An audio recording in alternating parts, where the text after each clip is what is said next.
Hello, everybody, and thank you for joining us here once again on AppPlife Digital Solutions YouTube channel. We're sitting here once again with Matthew. Previously, we dove into his past a little bit, talked about the origins of the company, but today we want to dive a little bit deeper into what actually goes on at AppPlife. First off, Matthew, how are you doing? I'm doing well. How you doing? I'm doing pretty well myself. So I think the best way to start this out is, again, going back to the classic elevator pitch. Let people know what it is you guys do in, one paragraph. Okay.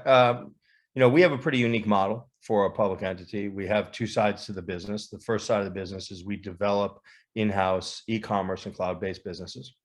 And the other side of the model is we make investments in outside cloud-based and e-commerce businesses that are generating revenue. We're not looking to tear companies apart. We're looking to buy companies, take 51% of a company, keep management on, keep them operating their company and growing their business the same way they have. So we have two very distinct sides to our model. I know I touched on this a little bit last time. Is the team that we built. We're very proud of the foundation of the company. We have a very strong foundation, and we're built for long term. So even if we're growing slowly over time, we're okay with that. We expect to be around a long time and really grow a large, profitable, revenue-based business from the foundation that we built. Mm-hmm. And the team is really important to us. We have a fantastic board of directors. We have former president of Paramount Pictures and chairman of Columbia TriStar. We have the former one of the top people from IMAX. We have a Nobel Peace Laureate. We have a woman who was an actual rocket scientist with JPL and NASA, and she went back to school and has a dual MBA in business, and she's very well known. Does a lot of TED Talks and does a lot of venture capital stuff. So we have this very fantastic board of directors. We have a great executive team. We have an in-house legal, not our SEC counsel, but we have in-house legal who is also a former securities attorney with like Aiken Gump and Sidley Austin and in New York. And so having him on board and in-house, able not just contracts review, but also planning and for the future. We have a great CFO team. We don't just have one person. We have an entire team in that office that not only handles our audits and filings, but also are experts in various areas of, accounting and securities requirements and audit requirements. So we have a very wholesome team. And then we have an executive project director who is an expert at, one-off projects, one at a time, planning and plotting out the steps that it takes to get a project built. And then I'm the last piece of that team. And so the team of people that we've built, put together, are really, like I said, it's part of this really strong foundation that we have. We have 3 in-house projects that we've developed. We've completely built out that are, we have some revenue trickling in pre-marketing on them, and we're just starting to spend some money marketing them as we speak these weeks. Currently, we're starting to spend some money, but we have a company, I think we spoke about it, B2B CHX, does background checks for small to medium-sized companies around the world on Chinese entities. It allows companies that are doing manufacturing or infrastructure deals with China to find out a bunch of information. We have a men's grooming platform, Rooster Essentials. The men's grooming is the fastest growing segment in health and beauty. And so while 10 years ago it was a $4 billion a year part of the business, 4 years ago it was 12 billion. Next year it's 26 billion. Wow. In 3 years it's in 2 years it's 40 billion. In 3 years it's 100 billion. I mean, it's growing very rapidly. If you went into a grocery store 4 or 5 years ago and looked for men's products, you saw a couple of items, aside from shaving and stuff like that, a few items. Now it's shelves of for men. Sure. So we have this platform that carries over 200 products from 85 or 86 different brands, and it's like a superstore for men's grooming products. And we have a project that we just finished developing that we're going to be launching in the next few weeks into a live beta. We're going to go through a beta test with actual customers. It's called Office Hop, and Office Hop, simply put, is part of the sharing marketplace of office space and meeting rooms. It allows a host that has empty office space on their floor, or empty meeting rooms, or empty creative space, to list that space. And it allows a user that's looking for something short term, an hour, a half day, a full day, whether it's a shared desk or a private office or a meeting room. It's sort of the Airbnb for office space and meeting rooms. We're very excited about that project. We have a lot of energy around it, a lot of people contacting us to work with us on it. And that should be launched in the next few weeks. So we have these 3 platforms that are revenue ready. They're built, they're operating. They've 2 of them have fully been beta tested and already have a little bit of revenue coming in, and one of them is about to launch. And then we have a handful of projects that we're looking for towards, mergers and acquisitions that we're looking to either buy or make serious investments in. We make our investments with a combination of cash and stock into the companies. Like I said, we like to take 51% so that we can book the revenue in our revenue column. And we want strong management teams that will stay on, continue to operate their entity and continue to grow their business. And we're there to support them, almost like a venture studio or an incubator would. We have great legal, we're there for them. We have CFO, we're there for them. We have marketing, we're there for them. Whatever they need, we're there to help them.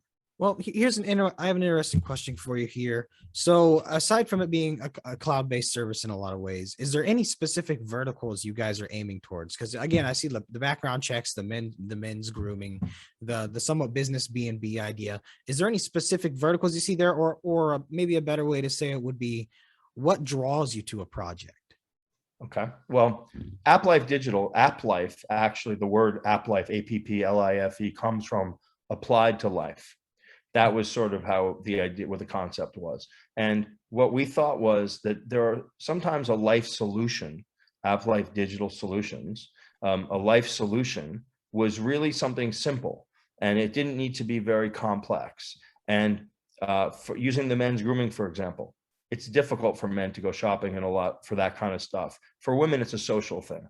Women will get together on a Saturday with their girlfriends, they'll have lunch, they'll go into a department store, they'll makeups and perfumes, and they'll try things, and there's a lot of space for them to buy stuff like that. You go into any Macy's and there's an entire floor of different makeup counters, and all their grooming products are very easily accessible. For men, it's a little bit more difficult, and on top of that, most men don't like shopping for that type of stuff. So what we did was we created a solution for this. It's one stop, it's really easy, and we made it so that men don't have to keep shopping. So any product that you buy in that store, you can say, I want this every 30 days. So an example of the box that I get a box every month. It comes around the 14th of the month because it ships out the 12th or 13th. It comes around the 14th. And in my box every month is shampoo, deodorant, soap, and toothpaste. And then every 2 months, I get every second month in the box is some hair product. There's a thing of razor blades. Every 4 months in the box is a new toothbrush and some Q-tips. And every 6 months in the box is a new razor handle. So you can basically choose the products and just buy them at one-off. I want this one every month, or I want this one time. Or you can say, I want it every 30 days, 60 days, 90 days, how often? So it takes away, I don't have to go shopping for this stuff for a year. I know what I'm going to get every month. I know what I want. I know what I use. I know what I like, and I don't have to worry about it. It was a solution that we were trying to come up with. So there's no one specific area that we look to jump into. We're open to any area where we feel like we're solving a problem or we're making something easier. With the background check service, that was a big issue for small to medium-sized businesses. Unless you read and write Chinese and have access to the Chinese internet and the state agency computers and all that stuff, how do you do it without spending tens of thousands of dollars in legal fees and to the companies that do manufacturing check? Well, we wanted to make it really simple, low cost, fast, quick, easy return. And so that's really what it's more about for us. It's not about the specific industry. We're looking at products and projects in, biomed, fintech, crypto. We have the ability to do a very wide, broad concept. And that's also part of what we think will make us successful, is that we're not pigeonholed into one little area. We have a lot of room. Yeah, that does make a lot of sense. And that's an interesting perspective, making things, coming up with simple solutions to many problems life has. Yeah, I Yes. like that a lot. Kind of going from there, can you tell us a bit about the share structure right now that you guys got going on? Tell us about outstanding stock and so on. Sure. There's about 135 million shares outstanding. Um, the bulk of that is tied up with, executives and board members and for the initial friends and family, people that came in when we did this 3 years or so ago.